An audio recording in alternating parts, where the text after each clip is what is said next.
Welcome to a new edition of the Neon Jazz interview series with St. Louis-based jazz trombonist, bandleader, and educator John Covelli with the Hard Bop Messengers on 2023 happenings. It has been a year since we last spoke here at Neon Jazz. A whole lot has happened as we enter this new post-COVID reality. He talks about his Grateful Dead shows and so many other things that have happened and that are on the horizon. It's always a joy catching up with John here at Neon Jazz. Dig in. Enjoy this interview. John, what's up, man? How are you? Everything's good, man. How are you holding up?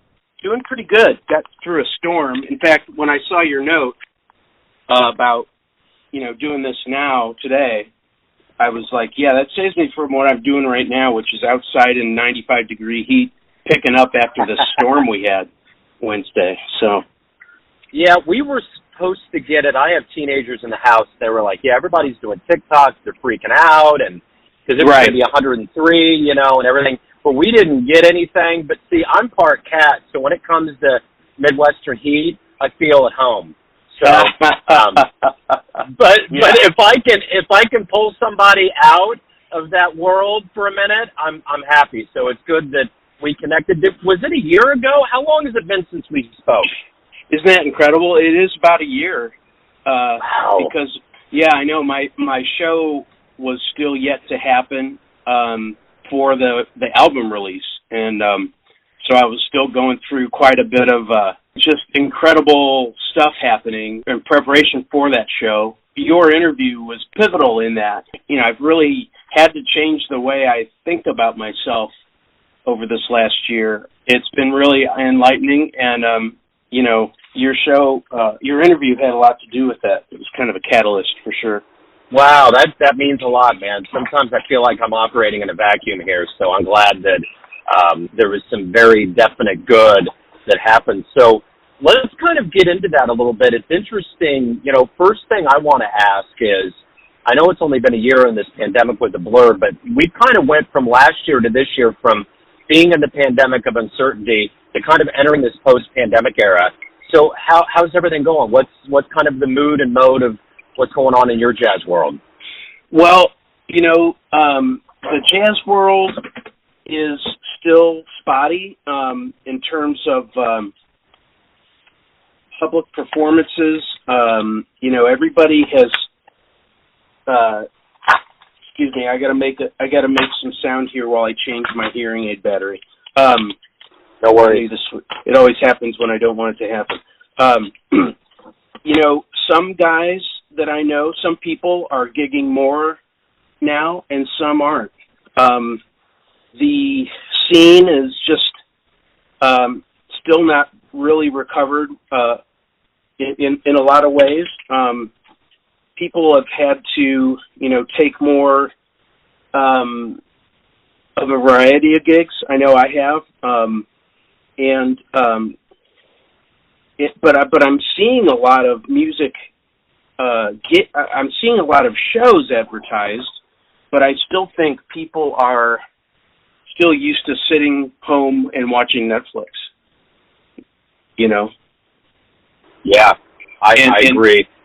I just don't see that ever changing, unfortunately. I think that something has happened that might not ever go back again. I do see that people don't care, or people are not as worried about being close to one another as much as they were before. I've played some shows that have been really crowded and sold out, and people are sitting in tables that are close to one another. So I don't see that that heightened paranoia, or whatever you call it. Really, it's not paranoia, just taking care of your health. I don't see the big concern anymore, although I do have some friends who are still saying they're not going out to shows. I can't really criticize anyone for their own personal, view on what's going on. I've had COVID 3 times since last May, though, and each time it's gotten less potent, and some people are even taking medicines now when they get it. So, we've come a long way as a society in curbing COVID lessening the effects of it. But musically, I still see problems in our area, and I talk to a lot of musicians all over the country, and they're feeling the same thing. I have been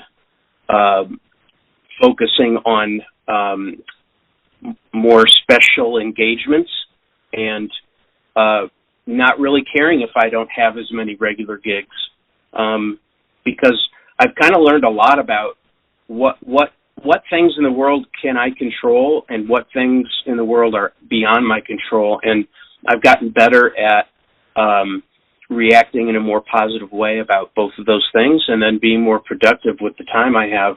And so I've been doing special shows and doing kind of dream come true shows that have really been exciting. So, I would say I'm doing okay, Yeah, and I think the thing about live shows, I think that whether it picks back up or not, I think the bottom line is it's like when people love jazz. Somebody has to be out there to introduce people to this art form that's not on a mass scale. And I think that what live performance does is it opens up that portal, so to speak, to be the gateway drug into becoming a jazz a fan. Because, once you hear that album or see that show, I think it's vital, and I think it happens more than maybe we know. But as far as, other events, yeah. So as far as, other events that have been going on, whether it's been recordings or live shows, what's happening?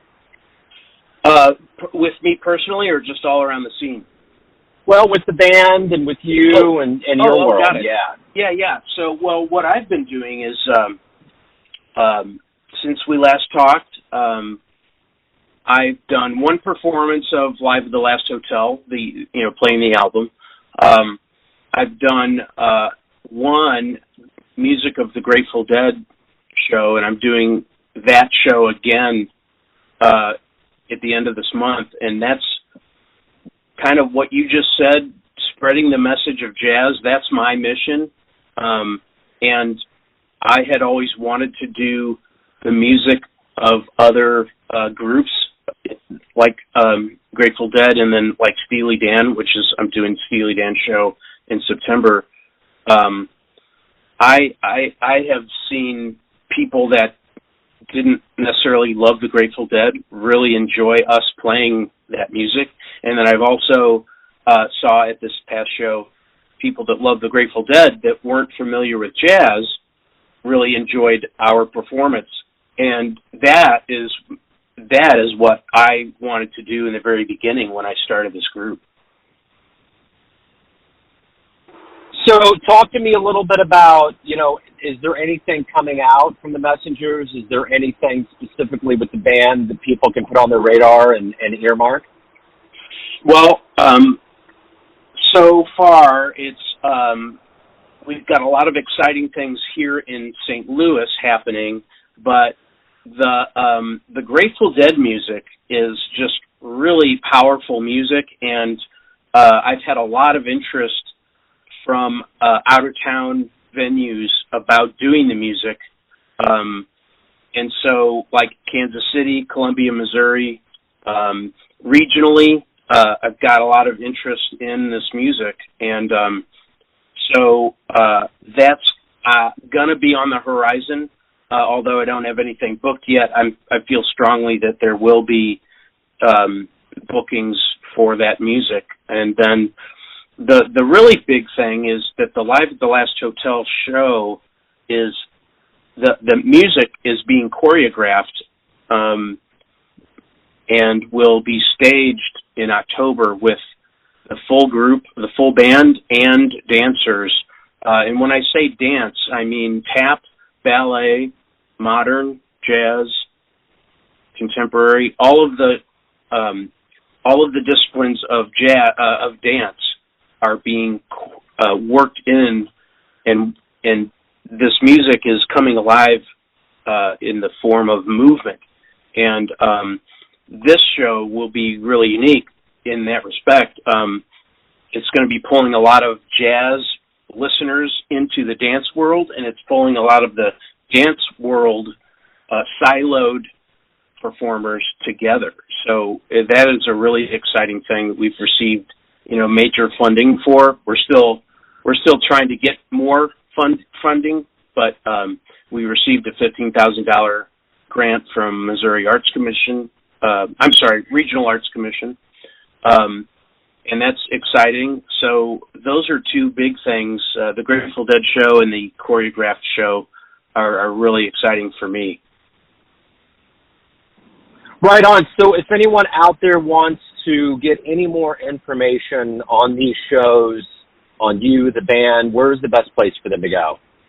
So hardbopmessengers.com is my website, and I put stuff up there. And if they sign up for the email list, I always promise not to send more than one email a month, so they will not get besieged with junk.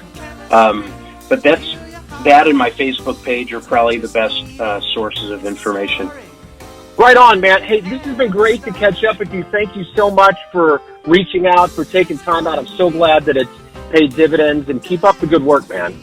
Well, absolutely, Joe. It's great to hear your voice and to catch up, and thanks so much. Thanks for listening and tuning into another Neon Jazz interview, where we give you a bit of insight into the finest players and minds in St. Louis, Kansas City, and spots all over the world, giving fans all that jazz. Thanks to John for his time, energy, and cool, and reaching back out to the Neon Jazz world. If you want to hear more Neon Jazz interviews, you can find us on Spotify or iTunes. You can also subscribe to us at YouTube. And for everything Neon Jazz, go to the neonjazz.blogspot.com. Until next time, enjoy the jazz, my friends.